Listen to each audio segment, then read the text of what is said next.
ओम सभी को नमस्ते। मंत्रोच्चारण। ओम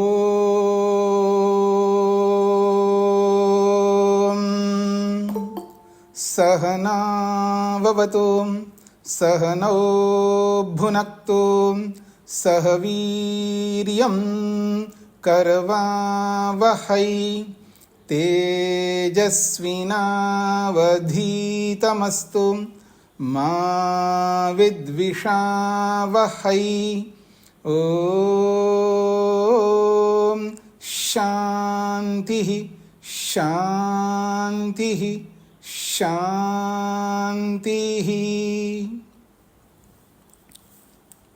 वेदांत दर्शन की कक्षा संख्या 39 है, 3-9।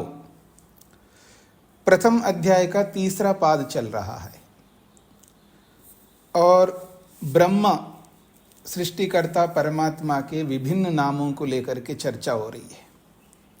पिछले प्रसंग में एक महत्वपूर्ण नाम आया है भूमा। भूमा वै सुखम अल्पे सुखम नास्ति, ये उपनिषद का वचन है। भूमा में ही सुख है, अल्प में सुख नहीं है। तो भूमा ब्रह्मवाची है, परमात्मा को कहा जा रहा है, और अल्प जो है वो ब्रह्मांडवाची है। सृष्टि को अल्प शब्द से कहा है और ब्रह्म को भूमा शब्द से कहा है। अर्थात ब्रह्म में ही सुख है, ब्रह्म को प्राप्त करने से ही सुख मिलेगा, आत्मा सुखी हो सकता है। और अल्प में गोता लगाएगा तो अल्प अल्प ही रहेगा, वो सुखी कभी नहीं हो सकता। ये महत्वपूर्ण विषय है। तो आइए आगे बढ़ते हैं। सूत्र संख्या 9। तो 8वें सूत्र में भूमा को लेकर के बता ही दिया है, और इस 8वें सूत्र में एक और भी बात कही है। संप्रसाद जीवात्मा का एक विशिष्ट नाम है। संप्रसाद संप्रसाद उस आत्मा को कहा जाता है जिस शरीर में रहता हुआ सारी अविद्या को जिसने समाप्त किया होता है। शरीर में रहता हुआ, मनुष्य शरीर में रहता हुआ जीवात्मा अपनी सारी अविद्या को जब समाप्त करता है तब उसका नाम पड़ता है संप्रसाद। तभी उसके लिए यहां पर कहा है कि ये जो संप्रसाद नामक आत्मा है इस मनुष्य शरीर से बाहर निकल करके परम ज्योति को प्राप्त कर लेता है, अर्थात ब्रह्म को प्राप्त कर लेता है। ये बहुत बड़ी बात कही है। तो ये हम सब का कर्तव्य है। केवल वेदांत पढ़ना नहीं, हमको केवल पढ़ना मात्र पाठ नहीं करना है। इस पाठ को आत्मसात करेंगे तो हम भी एक दिन संप्रसाद बन जाएंगे, और संप्रसाद बनेंगे तो इस शरीर से सीधा, जब भी हम इस शरीर से निकलेंगे, निकलना तो है। अब ये अलग बात है कौन कब निकलेगा। अगर आपको डर लगता है तो मैं कह देता हूँ मैं सबसे पहले निकलूंगा, और क्या कह सकता हूँ। पर जो इस शरीर से निकलने लगेगा, यदि वो संप्रसाद बन करके निकलेगा तो ब्रह्म परम ज्योति उपसंपद्य, वो फिर परम ज्योति को प्राप्त करके स्वेन रूपेण अभिनिष्पद्यते, वो अपने निज स्वरूप में आता है। तो आत्मा का निज स्वरूप क्या है? वो नित्य है, शुद्ध है, बुद्ध है और मुक्त स्वभाव है। ये आत्मा का स्वरूप है। कि भूमा जीव को नहीं कह सकते, आत्मा को, जीवात्मा को नहीं कह सकते। क्यों नहीं कह सकते? तो कहा धर्मोपपत्तेश्च, च और ऐसे धर्म उस प्रसंग में बताए गए हैं, वो धर्म जीवात्मा में घटित नहीं होते, वो धर्म ब्रह्म में ही घटित होते हैं। इसलिए ब्रह्म को ही भूमा कहते हैं। ये 9वां सूत्र कहना चाहता है। धर्मोपपत्तेः च अथ च अत्र प्रकरणे, इस भूमा के प्रकरण में भूमनो ये धर्मा गुणा प्रतिपादिता, भूमा के जो धर्म अर्थात गुण वर्णन किए गए हैं, भूमनो ये धर्मा गुणा प्रतिपादिता संति। भूमना ये षष्ठी विभक्ति का है, भूमा का भूमना बनता है। तो भूमा के जो धर्म अर्थात गुण वर्णन किए गए हैं, ते वो गुण परमात्मनि एव उपपद्यन्ते युज्यन्ते, वो परमात्मा में ही सिद्ध हो सकते हैं, उन्हीं के साथ जुड़ सकते हैं वो गुण, जीवात्मा के साथ नहीं जुड़ सकते। क्या है वो गुण? तद यथा, उदाहरण से समझा रहे हैं, वो क्या गुण बताए वहां पर। हमने छांदोग्य का प्रकरण भूमा के संदर्भ में पढ़ा था। दो महत्वपूर्ण पुरुष, महापुरुष ऋषिगण परस्पर चर्चा कर रहे हैं। एक सनत कुमार जी जो ऋषि थे, और नारद मुनि बाद में जाकर के ऋषि बने। ऋषि बनने से पहले वो सनत कुमार जी के पास जाकर के कहता है, जो आपने सुना है पिछले प्रसंग में, उसी प्रसंग को आगे बढ़ा रहे हैं। तद यथा स भगवः कस्मिन् प्रतिष्ठिता इति, जिस ब्रह्म के चर्चा आप कर रहे हो, जिस ब्रह्म के बारे में बता रहे हो, जिस ब्रह्म को प्राप्त करने की बात कहते हो आप, इतना सब कुछ मैंने पढ़ लिया है, लेकिन तुमने उस ब्रह्म को नहीं जाना, इसलिए शोक करते हो, ऐसा आपने जो कहा है, उस ब्रह्म को लेकर के मैं एक प्रश्न करना चाहता हूं।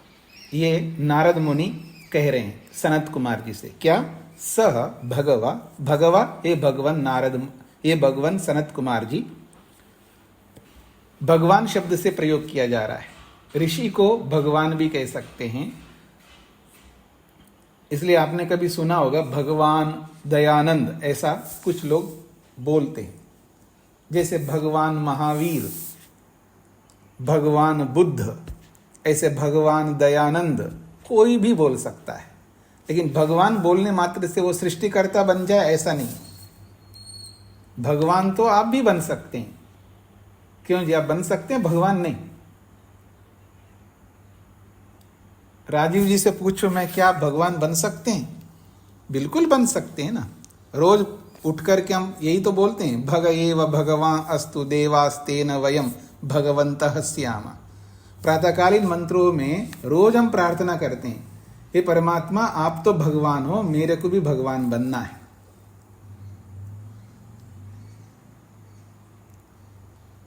एक बात कहूं जी, किसी पैसे वाले के पास जाओ, अंबानी के पास जाओ, मैं भी अंबानी बनना चाहता हूं, स्वीकार करेगा?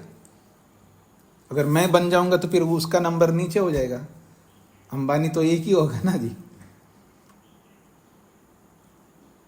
देखिए मनुष्य में और भगवान में कितना अंतर है, मतलब ईश्वर में मनुष्य में कितना अंतर होता है, देखिएगा।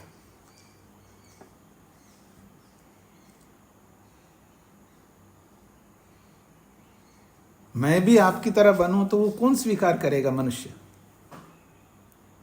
एक ही होना चाहिए ना। अब मेरे जैसा आप भी बन जाओगे तो फिर दो हो गए ना, तो मेरी क्या महत्ता रहेगी? मेरी महानता तब तक ही रहेगी ना, मैं अकेला रहूं बस, मेरे जैसा कोई दूसरा ना बनो। ये मनुष्य का सोच है।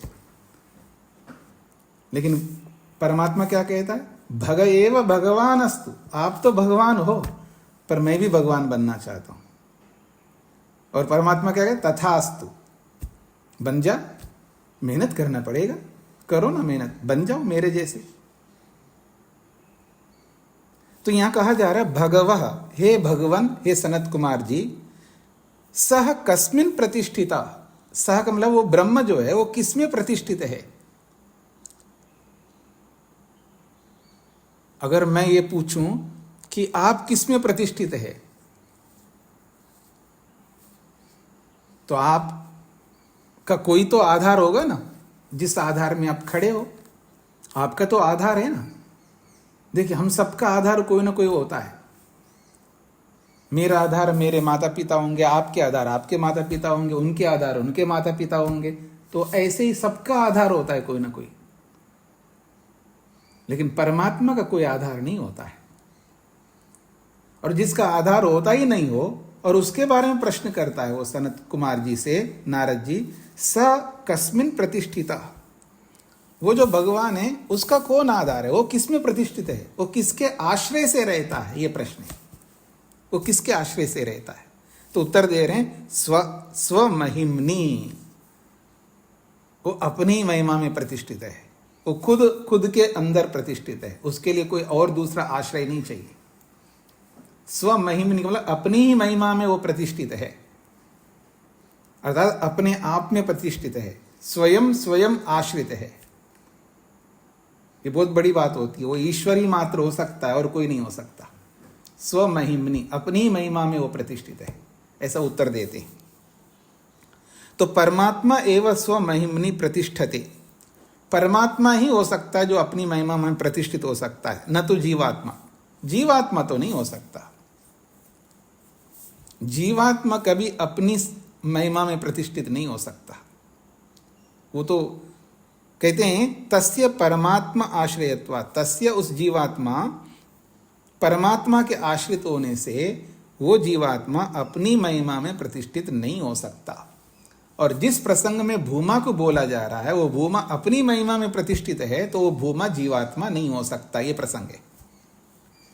फिर कहा तथा, और एक बात कही जा रही है, स एव अधस्तात् स उपरिष्टात् स पश्चात् स पुरस्तात्। फिर वो सनत कुमार जी नारद जी को कहते हैं, देखो जो अपनी महिमा में प्रतिष्ठित है तो समझ लेना वो कितना बड़ा होगा।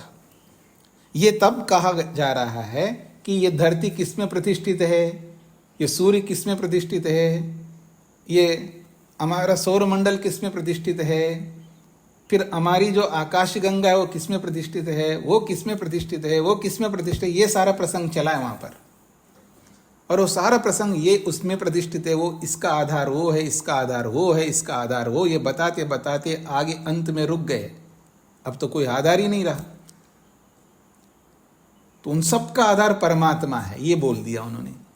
फिर प्रश्न किया तो परमात्मा का आधार कौन है, ये प्रसंग है। तो अब वो अपनी महिमा में प्रतिष्ठित है, इसका मतलब है उसका कोई आधार नहीं, वो इतना बड़ा है, उससे बड़ा और कोई नहीं है, इसलिए उसका आधार कोई नहीं है। तो कैसा होगा, तो उसके लिए बोला जा रहा है सएव अधस्तात्, वही ब्रह्म नीचे भी है। नीचे कितने ही दूर तक जाओ आप, फैलते जाओ नीचे नीचे नीचे नीचे। सएव अधस्तात्, वो नीचे भी है। स उपरिष्टात्, और वो ऊपर भी है। ऊपर भी कितना ही फैलते जाओ वो ही ब्रह्म है।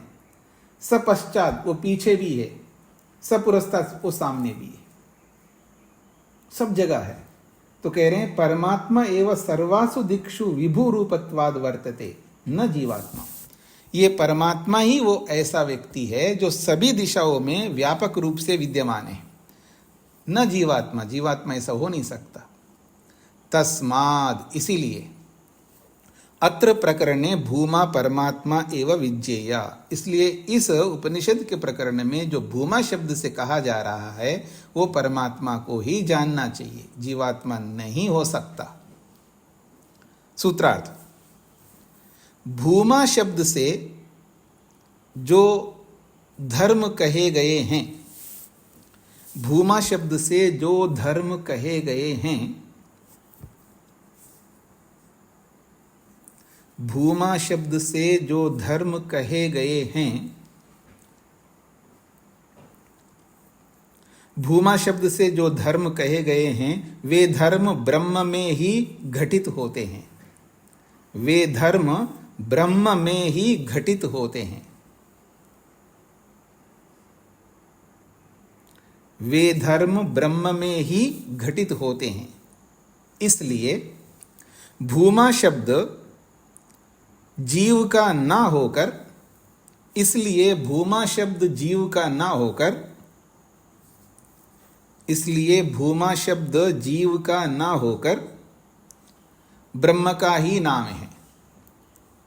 इसलिए भूमा शब्द जीव का ना होकर ब्रह्म का ही नाम है।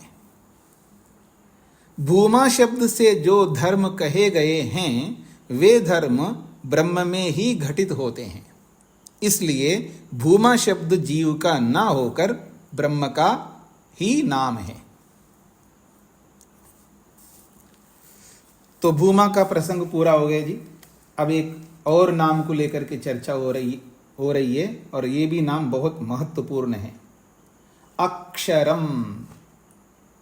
ये जो अक्षर शब्द है ये ब्रह्म का नाम है। अक्षरम, ये अक्षर जो है उपनिषद में जो अक्षर शब्द आया है ये ब्रह्म का ही नाम है। क्यों? अंबरांत धृते, अंबर कहते हैं आकाश को। अंबरांत मतलब आकाश पर्यंत जितने भी पदार्थ उन सबको धृते, धारण करने वाला अक्षर ही होने से।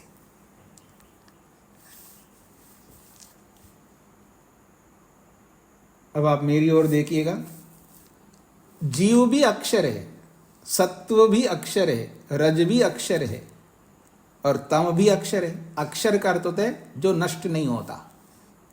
अक्षरम नक्षरम, अक्षर का अर्थ है जो क्षर नहीं होता, नष्ट नहीं होता, उसको अक्षर कहते हैं। यूं तो अक्षर जीव को भी कहते हैं, सत्वरस्तम को भी कहते हैं, लेकिन उपनिषद प्रकरण में जिस प्रकरण में अक्षर शब्द आया है वो ऐसा अक्षर है जो आकाश पर्यंत बड़े से बड़े पदार्थों को धारण करने वाला है, वो अक्षर। तो सत्वरस्तम नहीं हो सकता, जीवात्मा भी नहीं हो सकता। इसलिए उपनिषद के जिस प्रसंग में अक्षर शब्द आया है वो ब्रह्मवाची है और ब्रह्म का नाम है।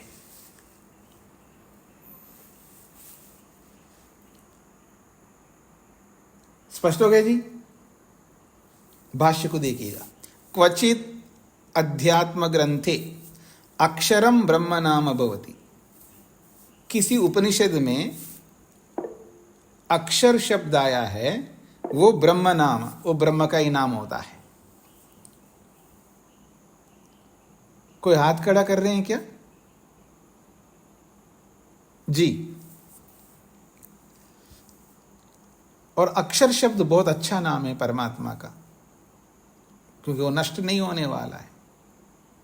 क्यों नष्ट नहीं होने वाला अक्षर को बोला है? क्योंकि वो अक्षर जो है सभी पदार्थों को, बड़े से बड़े पदार्थों को, आकाश पर्यंत, आकाश से बढ़कर और कोई नहीं होता है, आकाश पर्यंत सूर्य चंद्र नक्षत्र द्युलोक पृथ्वीलोक सभी लोक लोकांतरों सहित आकाश तक सबको धारण करने वाला वो अक्षर है। ये इसका तात्पर्य है। यथा उदाहरण से समझा रहे हैं उपनिषद का प्रकरण दे करके। अब ये जो प्रसंग है, अब ये विशेष प्रसंग है। पहले प्रसंग को हमने छांदोगी का पढ़ा है, वहां दो लोग थे महापुरुष, एक है सनत कुमार जी और एक है नारद मुनि। और ये जो प्रसंग है ये भी महापुरुष है दोनों, एक है याज्ञवल्क्य और दूसरा है, मतलब दूसरी है वो गार्गी। तो गार्गी और याज्ञवल्क्य का एक बहुत बड़ा संवाद हुआ है। कहां पर? राजा की सभा में, राजा जनक की सभा के अंतर्गत बहुत बड़ा संवाद हुआ है। और वो संवाद इसलिए हुआ है कि राजा ने सबको बुलाया है, जो आप में से जो ब्रह्म को जानता है वो ये 1000 गाय ले जाए, मैं उसको 1000 गाय देता हूं, और उन गायों के सींगों के ऊपर सोना मड़वा करके।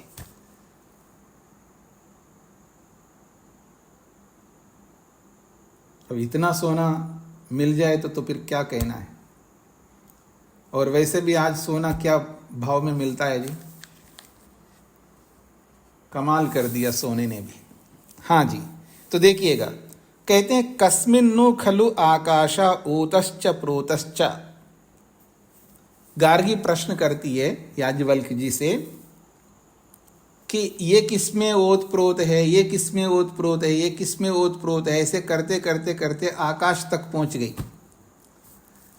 तो कहती है कस्मिन नु खलु आकाशा। नु का मतलब प्रश्नवाची है, ये नु प्रश्न को ले आता है। कस्मिन किसमें, खलु निश्चित रूप से, आकाशा ये आकाश जो है ओत प्रोत है। ओत प्रोत मतलब समाया हुआ है। इति ऐसा उसने जब प्रश्न किया तो याज्ञवल्क्य जी उत्तर देते हैं, स ह उवाच, वह याज्ञवल्क्य उवाच कहता है, एतद वै तदक्षरम गार्गी। हे गार्गी, ये वही अक्षर है जिस अक्षर में ये सारा का सारा ब्रह्मांड, क्या आकाश भी ओतप्रोत है।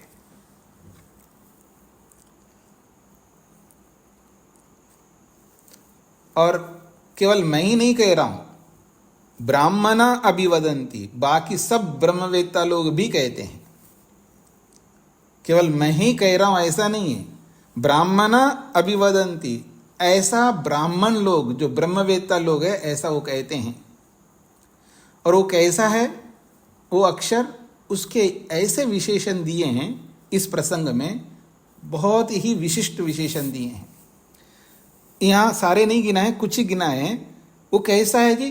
अस्थूलम, वो स्थूल नहीं है। उसको आप स्थूल के रूप में देखना चाहिए, अनुभव करना चाहिए, वो स्थूल नहीं है, याद रखना। कहते हैं अनणु, वो अणु के रूप में भी नहीं है। फिर कहा अहरस्वम, वो अरस्व के रूप में भी नहीं है। ऐसे बहुत सारे शब्द वहां गिना है। वो ऐसा नहीं है, वो ऐसा नहीं है, वो ऐसा नहीं है, वो ऐसा नहीं, वो अक्षर, वो स्थूल नहीं है, वो सूक्ष्म भी नहीं है। अणु का मतलब है सूक्ष्म, वो सूक्ष्म भी नहीं है, अणु भी नहीं है, वो महत भी नहीं है, वो अरस्व भी नहीं है, वो दीर्घ भी नहीं है। ऐसे बहुत सारे शब्द आए हैं। तो ये जितने भी विशेषण है ना, महत, अणु, अरस्व, दीर्घ, ये सब विशेषणों से रहित है। वो बस ब्रह्म मात्र है। बस ये विशेषण तो, ये तो केवल जब हम लोग थ्योरी पढ़ते हैं तब ये विशेषणों की जरूरत पड़ती है, क्योंकि जानकारी नहीं है ना हमको। हाँ, इस बात पर सबको ध्यान देना है। जब वस्तु के विषय में जब जानकारी नहीं होती ना, तो विशेषणों की जरूरत पड़ती है। और ये बात आप लोगों को अच्छी तरह समझ में आ जाना चाहिए, क्योंकि आप सभी ने वैशेषिक पढ़ा है। सभी ने का मतलब है इससे पहले जो वैशेषिक चला है ना, उस वैशेषिक में जो लोग उपस्थित थे उन सबको ये पता होना चाहिए वैशेषिक दर्शन का जो सिद्धांत है। वस्तु तो एक ही है, उस एक वस्तु को अनेक वस्तु बनाए जाते हैं। जो अनेक जो बनते हैं ना, उसी को तो गुण कहते हैं, धर्म कहते हैं, विशेषताएं कहते हैं। वस्तु तो एक ही है।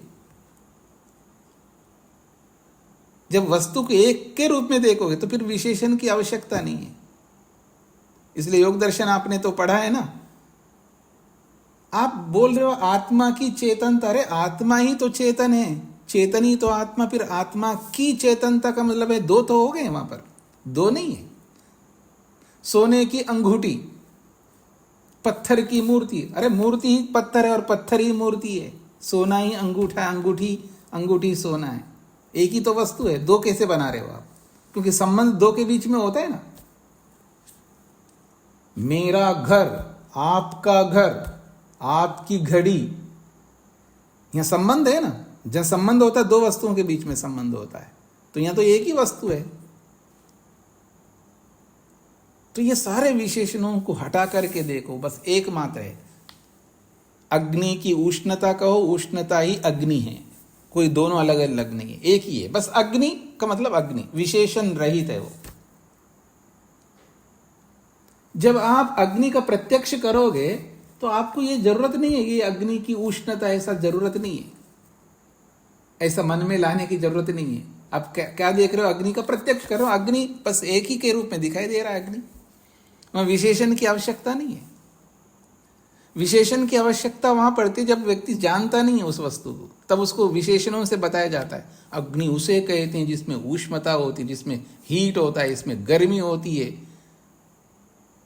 अग्नि उसको कहते हैं जिसे जलाती है, ये करती है, वो करती है। ये सारे विशेषण जो है जानकारी के लिए होते हैं, इंफॉर्मेशन के लिए होते हैं। जब वस्तु साक्षात हो जाए ना, फिर उसको इंफॉर्मेशन की जरूरत नहीं है, उसका साक्षात प्रत्यक्ष हो रहा होता है। उस संदर्भ को ध्यान में रख कर के बातें कही जा रही है।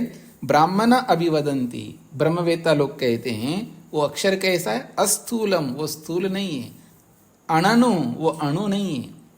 अरस्वम, वो अरस्व नहीं है। ये सारे विशेषणों से वो रहित मात्र ब्रह्म है, मात्र वो अक्षर है। ये इसका तात्पर्य है। तो अत्र इस प्रमाण में अक्षरम ब्रह्म नाम, इस प्रमाण के अंदर जो अक्षर शब्द आया है ये ब्रह्म का नाम है। कुतः, कैसे वो अक्षर ब्रह्म कहलाएगा, हम कैसे माने? तो कहते हैं अंबरांत धृते, अंबर कहते हैं आकाश को। तस्य खलु आकाशांत सृष्टे धारण शक्ति मत्वात्, तस्य अक्षरस्य, वो अक्षर जो है खलु निश्चित रूप से आकाशांत सृष्टि, आकाश पर्यंत सृष्टि को धारण शक्ति मत्वा, धारण करने की शक्ति रखने वाला अक्षर होने से। क्योंकि आकाश पर्यंत सृष्टि जो भी है, इतनी लंबी चौड़ी सृष्टि जो आकाश पर्यंत है, इस सृष्टि को धारण करने की शक्ति उसी अक्षर में होने से, और वो ब्रह्म ही हो सकता है।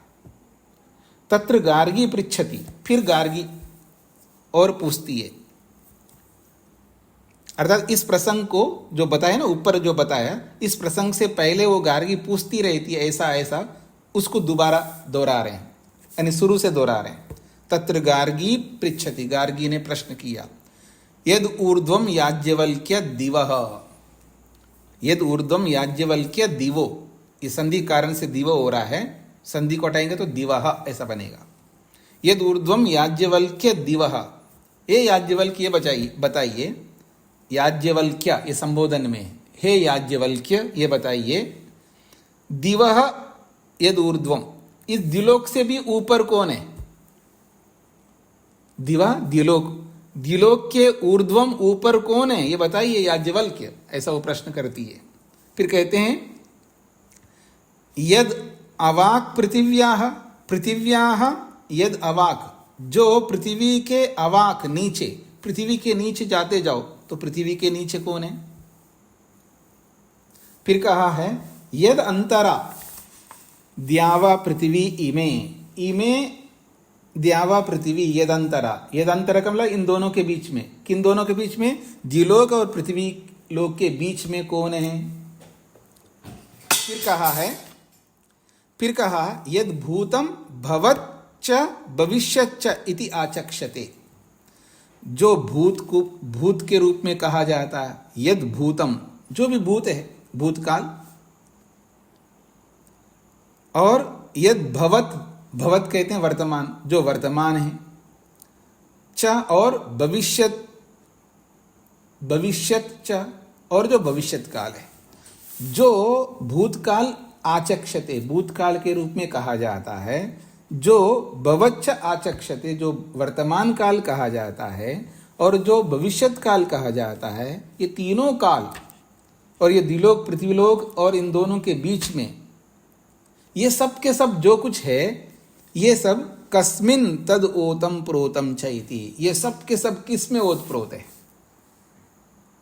ये प्रश्नकर्ता गार्गी ने याज्ञवल्क्य से प्रश्न किया। क्या प्रश्न कर रही है जी?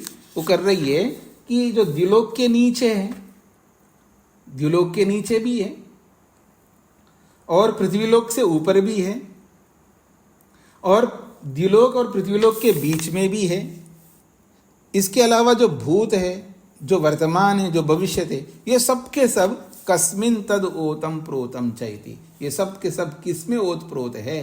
ये याज्ञवल्क्य बताइए। तो याज्ञवल्क्येन उत्तरितम, याज्ञवल्क्य ने उत्तर दिया, याज्ञवल्क्येन उत्तरितम, उत्तरितम का उत्तर दिया, याज्ञवल्क्य ने उत्तर दिया उसका, आकाशे तद ओतम प्रोतम च, ये सब के सब आकाश में ओत प्रोत है। जो उसने प्रश्न किया है उसका समाधान किया, ये सब के सब आकाश में ओत प्रोत है। जब ऐसा उत्तर दिया है, पुनः गार्ग्यः प्रश्न, फिर उस उत्तर को सुनकर के, ये सब आकाश में ओत प्रोत है, इस उत्तर को सुनकर के पुनः दोबारा गार्ग्याः प्रश्न, गार्गी ने प्रश्न किया, याज्ञवल्क्य उत्तरम च, और फिर उसके बाद याज्ञवल्क्य ने उत्तर दिया है। तो गार्गी ने क्या प्रश्न किया जी?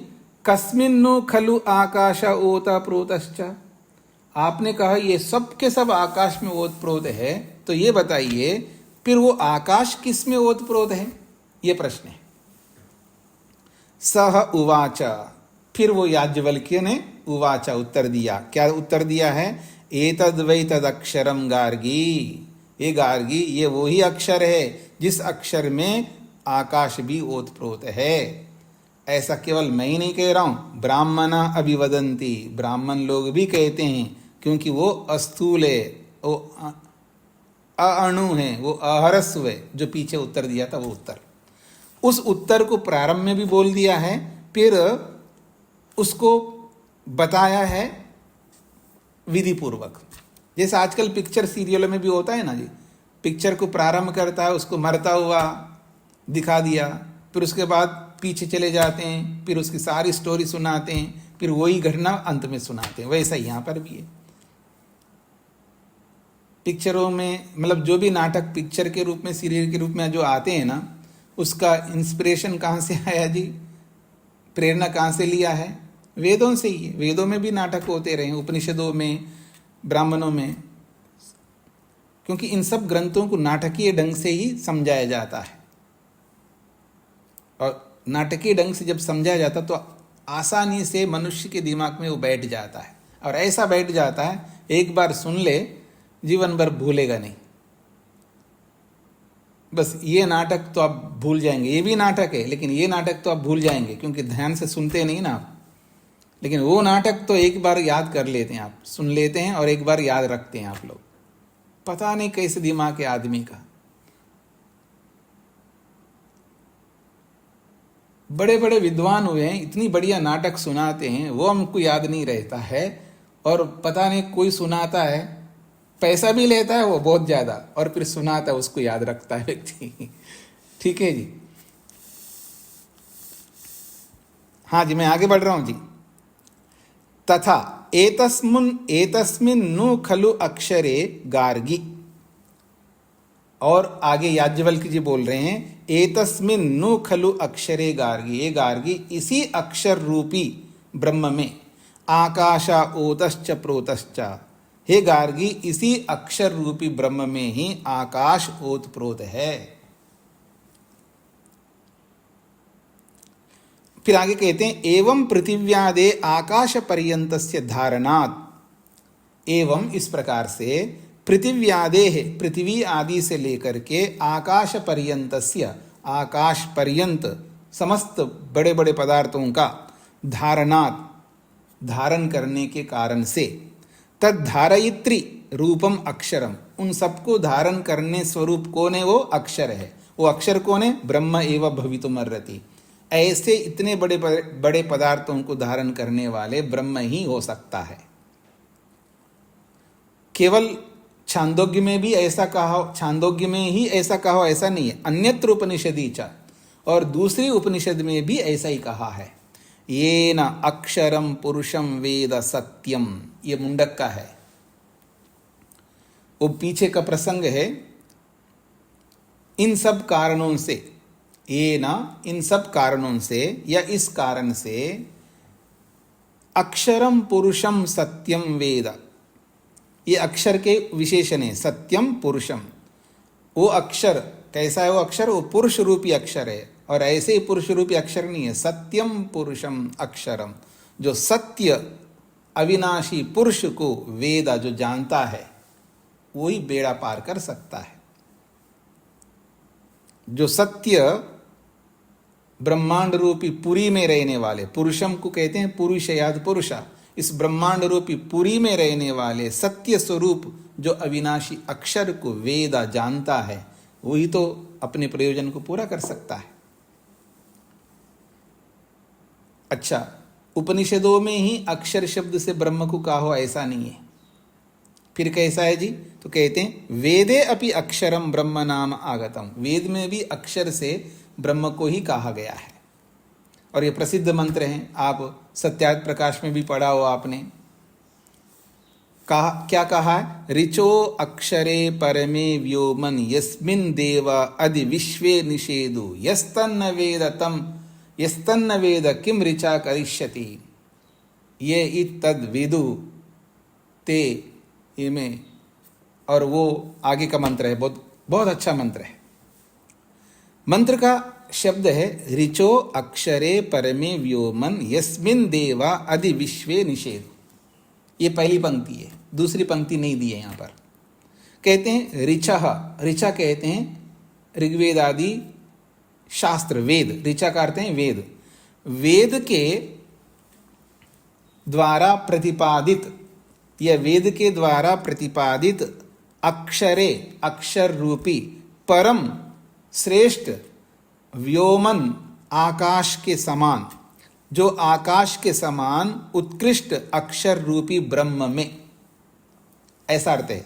अक्षरे परमे व्योमन जो बोला है, ये ऋचः जो वेद प्रतिपादित व्योमन आकाश के समान परमे श्रेष्ठ अक्षर रूपी ब्रह्म में, यस्मिन जिस ब्रह्म में, यस्मिन को भी इसके साथ, यस्मिन जिस आकाश के समान उत्कृष्ट अक्षर रूपी ब्रह्म में, देवा आदि विश्वे निषेधु, विश्वे देवा, विश्वे देवा मतलब ब्रह्मांड के समस्त बड़े बड़े देवगण, आदि निषेधु उसके अंदर विराजमान है, जिस आकाश के समान उत्कृष्ट अक्षर रूपी ब्रह्म में।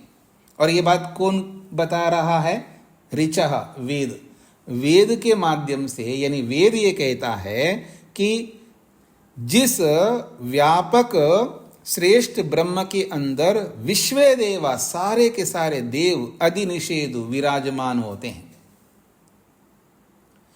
इतना बढ़िया बताने वाले उस वेद को, यस तन्न वेद, ऐसे उस वेद को जो नहीं जानता है पढ़ करके भी, या ऐसे उस ब्रह्म को जो नहीं जानता है, यह तम न वेद, इतना बढ़िया बताने वाले वेद के माध्यम से पढ़ करके भी उस ब्रह्म को जो नहीं जानता है, तो कहते हैं किम ऋचा करिष्यति, वो वेद पढ़ करके भी क्या कर लेगा?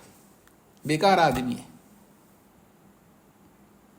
और जो वेद पढ़ करके उस ब्रह्म को जान लेता है, तो वो ब्रह्म को प्राप्त कर लेता है। ऐसा ये वेद का अभिप्राय है। तो यहां अक्षर शब्द ब्रह्म के लिए आया, ये दिखाना चाहते हैं। एवं उपनिषदि कथनम वेदानुसारी, इस प्रकार से उपनिषद का जो कथन है अक्षर ब्रह्मवाची है, ये उपनिषद गलत नहीं कह रहा है, ये वेद के अनुसार ही उपनिषद कह रही है।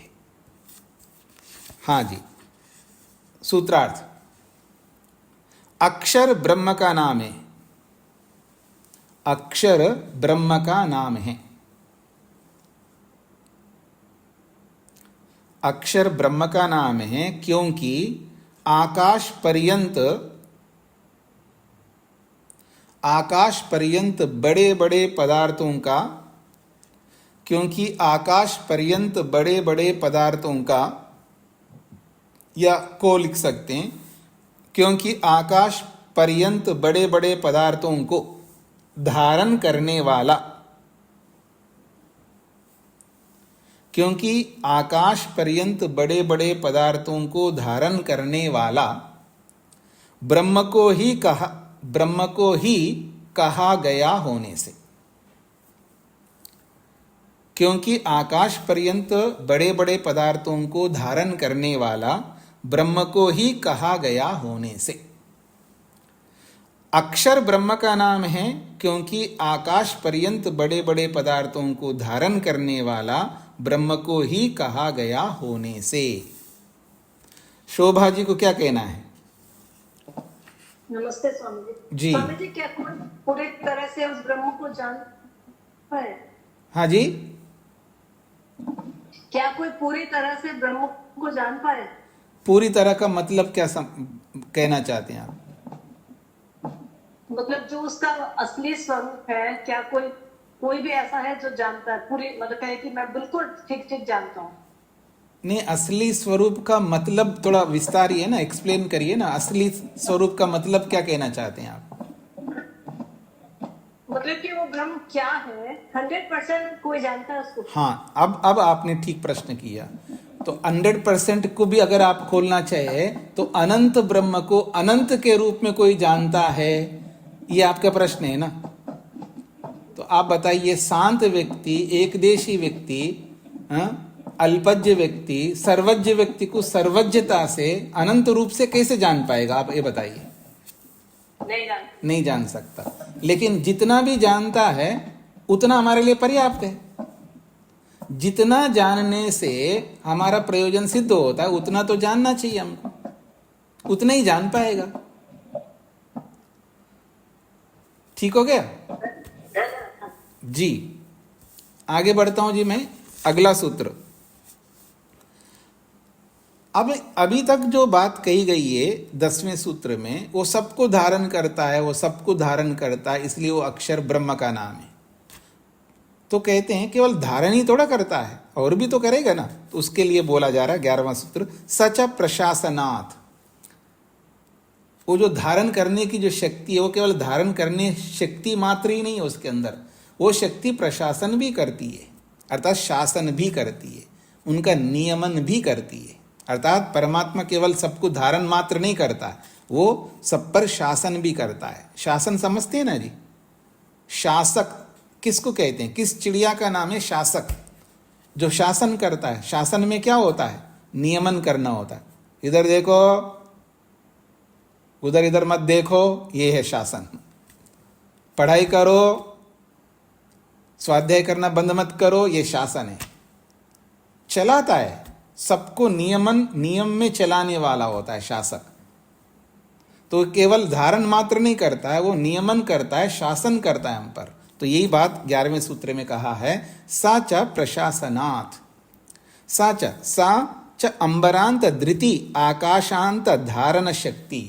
वो जो अंबरांत धृति है, अर्थात आकाश पर्यंत समस्त बड़े बड़े पदार्थों को धारण करने की जो शक्ति है, न केवलम आकाशवद आश्रय भूता एव, वो केवल आकाश के समान, जैसे आकाश सबको धारण करता है, तो जैसे आकाश सबको धारण करता, केवल मात्र ब्रह्मा आकाश को भी अपने में मात्र धारण करने स्वरूप वाला नहीं है, किंतु प्रशासनात् तस्य परमात्मना प्रशासनात् सति प्रशासन रूपा अपि अस्ति।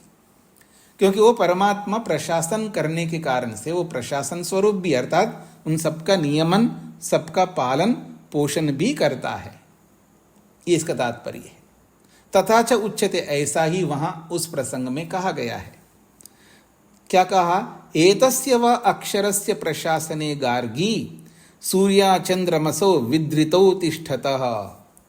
ये जो अक्षर की बात आ रही है, क्योंकि अक्षर ब्रह्मवाची है, ये अक्षर रूपी ब्रह्म, अक्षर ही सबको धारण करता है, केवल धारण ही नहीं करता, उन पर शासन भी करता है, वही अक्षर।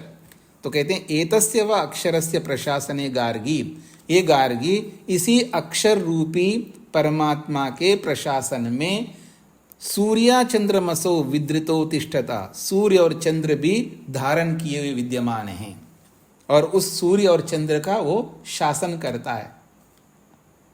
रोज सुबह उगता रहो, अस्त होता रहो, चंद्रमा तुम निकला करो, ऐसा शासन करता रहता है। फिर कहा एतस्य व अक्षरस्य प्रशासने गार्गी, ए गार्गी इसी अक्षर रूपी परमात्मा के शासन में द्यावा पृथिव्यो विद्रिते तिष्ठता, द्युलोक और पृथ्वीलोक भी धारण किए हुए हैं, ऐसे सबको बताया वहां पर।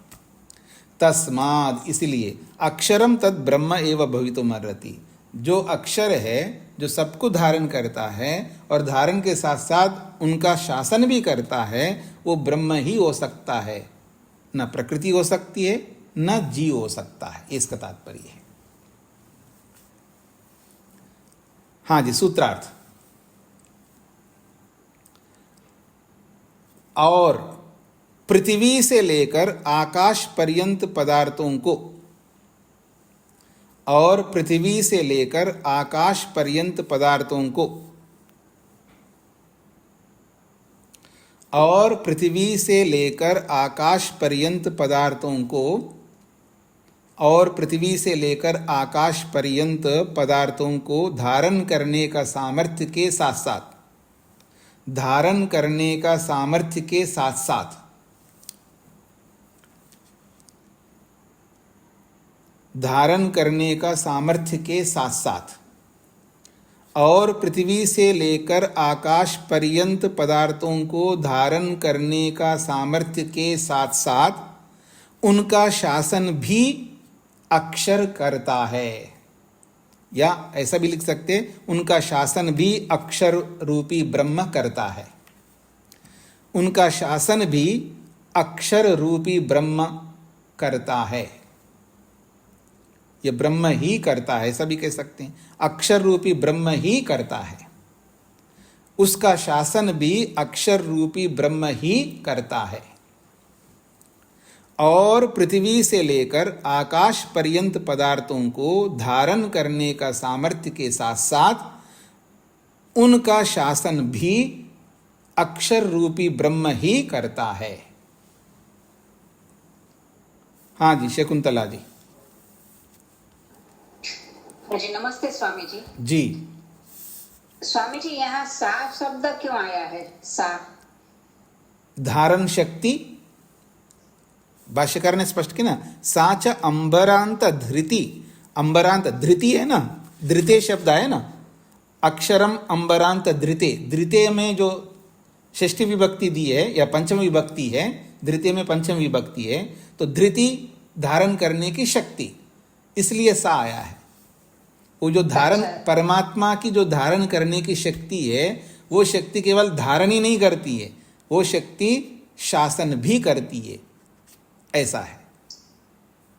अच्छा, तो धारण शक्ति के लिए सा आया है। जी जी जी जी ठीक है, ठीक, धन्यवाद जी। हाँ जी। और किसी कोई प्रश्न है? अब प्रश्न करना चाहे कर सकते, मैं आगे नहीं पढ़ाऊंगा। किसी कुछ प्रश्न करना हो तो कर सकते हैं। हाँ जी, भानु जी को क्या कहना है? माइक खोलिए।